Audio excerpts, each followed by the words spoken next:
Start. महोदय, दूसरा बड़ा प्रश्न मूल्य वृद्धि का है। हम मूल्यों की स्थिति के बारे में चुपचाप नहीं बैठ रहे हैं। हम ऐसा नहीं कह सकते।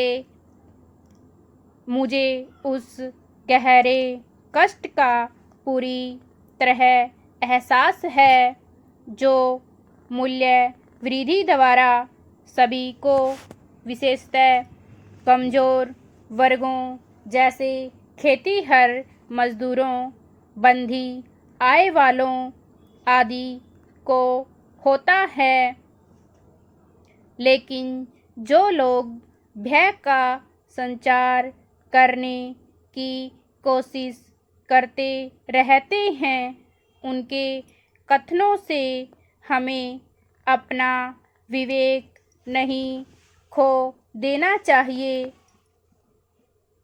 वे मूल्य वृद्धि को तीव्र मुद्रास्फीति की भूमिका मानते हैं।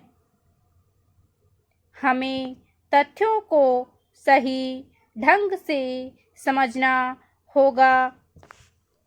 हमें जानना होगा कि वास्तव में किन कारणों से कितनी वृद्धि हुई है। 2 दिनों के आंकड़े मेरे पास हैं। 18 जुलाई 2001 को समाप्त होने वाले सप्ताह को, जिसमें थोक मूल्य सूचकांक 1 वर्ष पहले की अपेक्षा 4% ऊंचा है। दूसरे आंकड़े 25 जुलाई को समाप्त होने वाले सप्ताह के हैं और इनमें थोक मूल्य सूचकांक गत वर्ष की अपेक्षा अधिक है। अनाजों के लिए सूचकांक 2% कम है और चावल को छोड़कर अन्य सभी अनाजों के मूल्य पिछले वर्ष की अपेक्षा गिरे हैं।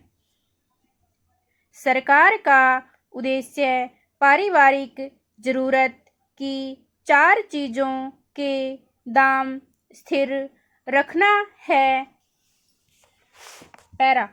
चावल के दाम 2% बढ़े हैं, लेकिन गेहूं, ज्वार और बाजरे की कीमतें पिछले वर्ष के इसी सप्ताह की अपेक्षा कम हुई हैं।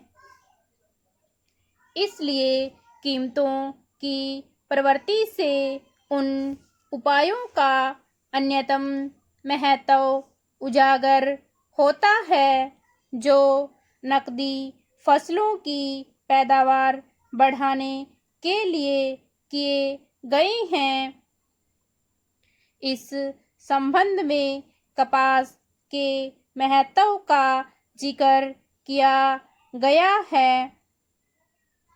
अतीत में इनमें से कुछ के प्रति लापरवाही बरती गई थी और अब हमें अनुसंधान तथा अन्य उपायों का विस्तार इन तक इसी प्रकार करना चाहिए जैसे हमने गेहूं के मामले में किया था।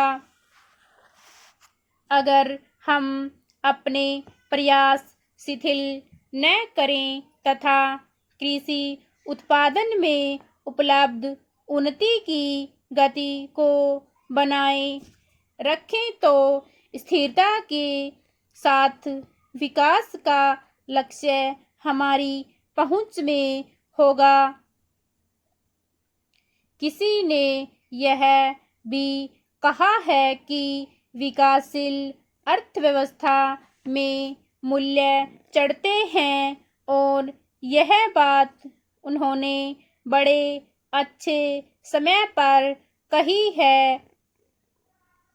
हम देखते हैं कि मूल्य वृद्धि भारत में ही नहीं बल्कि आज विश्व में इसे सभी जगह देखा जा सकता है। इसके साथ ही हम उपभोक्ताओं के लिए मूल्य कम रखना चाहते हैं। साथ ही हमें यह भी सुनिश्चित करना है कि कृषि की उपज भी बढ़े। विराम ओवर।